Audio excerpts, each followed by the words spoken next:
Hello বন্ধুরা, তো আমার গোপু সোনাদের দর্শন দিয়ে আমি এই ব্লগটা শুরু করছি। অনেক দিন হলো আমি গোপু সোনাদের তোমাদের দেখাইনি।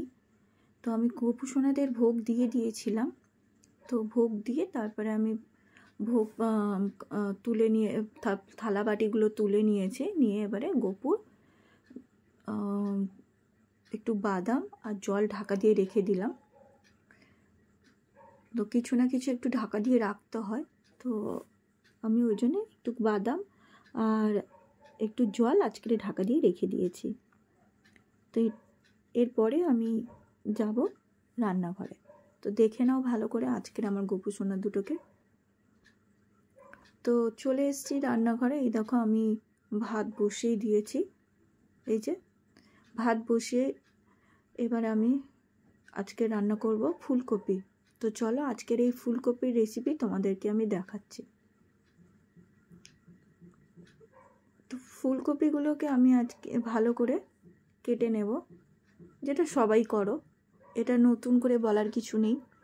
তো ফুলকপিগুলোকে ভালো করে কেটে আর গরম জল করে রেখেছি নুন দিয়ে, তো ওটাকে একটুখানি আমি কিছুক্ষণ রেখে দেবো। তো আমি ঢাকা দিয়ে রেখে দিয়ে তারপরে আমি ওটাকে রান্না করব।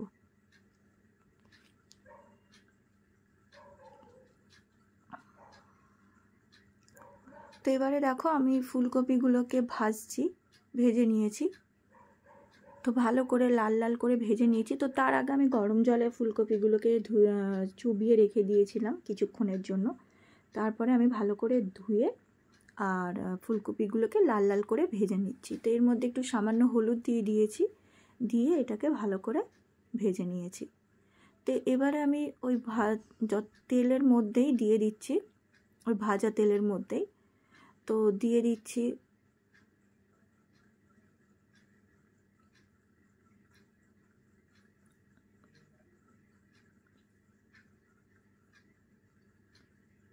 এলাচ।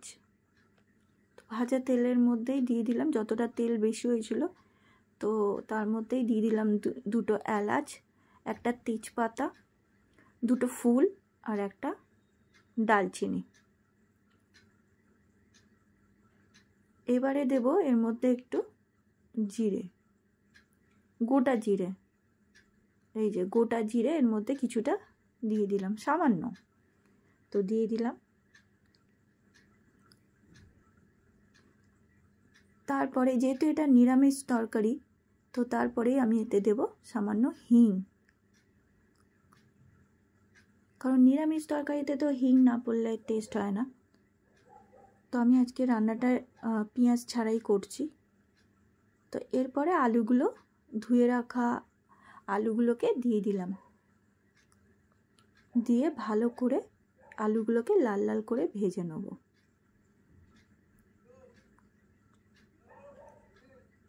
তো অনেকে চাইলে তোমরা আলু আগে ভেজে নিতে পারো। তো আজ আমার একটু তাড়া ছিল, আমি ওই জন্য একসঙ্গেই মশলা দিয়ে আর আলুগুলো দিয়ে দিয়েছি। তো আলুগুলো ভালো করে ভেজে নেব।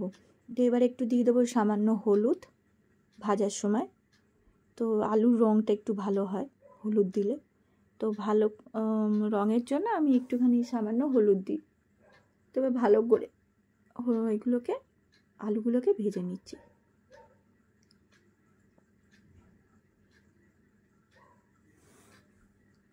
আলুগুলো ভাজা হয়ে গেলে এবারে দেব জিরে গুঁড়ো, তারপরে দেব লঙ্কা গুঁড়ো। তো আমি এখানে 3 চামচ লঙ্কা দিয়েছি, কেন আমাদের ঝাল বেশি খায়। তারপরে দেব 1 চামচ হলুদ গুঁড়ো,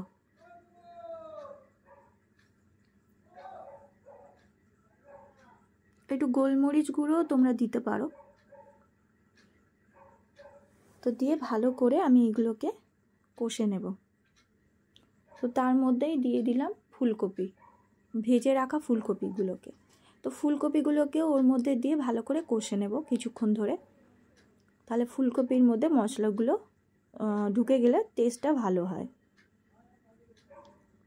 তো এরপরে আমি দেব বেটে রাখা বাদাম, এটা কাজু বাদাম বেটে রেখেছিলাম, কাজু বাদাম আর একটু আদা।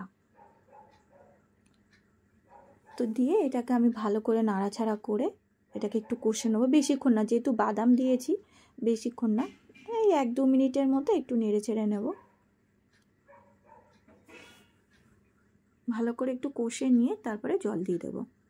তো দেখো আমি এবারে যেহেতু এটা মাখা মাখা হবে আজকের, তো সেই জন্য আমি জলটা কম দিয়েছি। তো যদি লাগে তো পরে আমি আবার একটু দিয়ে দেবো। তো আমি 2 কাপের মতো জল দিয়েছি, আর বড় কাপ হলে 1 কাপের মতো।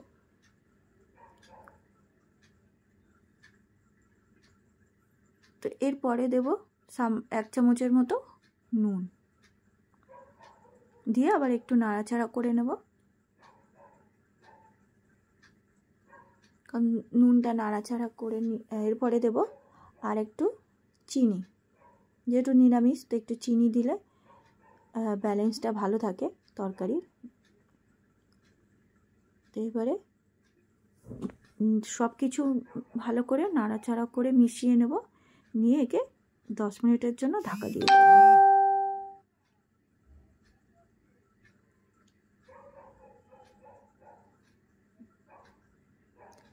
তো 10 মিনিটের জন্য একে হতে দেব আমি। তারপরে এর মধ্যে আমি দেব কিছুটা কাঁচা লঙ্কা, কারণ অনেকে আগে থেকে কাঁচা লঙ্কা দেয়, আমি দিই না। আমি ঠিক নামাবার একটু আগে কাঁচা লঙ্কাটা দিই, যাতে কাঁচা লঙ্কার সেন্টটা ভালো হয়। ওটা আমার খুব ভালো লাগে, কাঁচা লঙ্কার কাঁচা সেন্টটা। ওই জন্য আমি নামাবার কিছুক্ষণ আগে কাঁচা লঙ্কাটা দিই।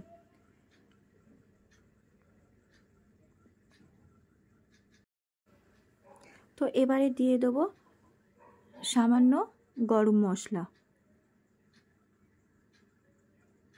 তো সামান্য গরম মশলা দিয়ে নাড়াচাড়া করে নিলাম, নিয়ে এবারে এটাকে নামিয়ে দেবো। তো রেডি আমাদের ফুলকপির রেসিপি। তো তোমাদের কেমন লাগলো সেটা বলো, কিন্তু খেতে খুব সুন্দর হয়েছিল, তোমরা করে দেখতে পারো।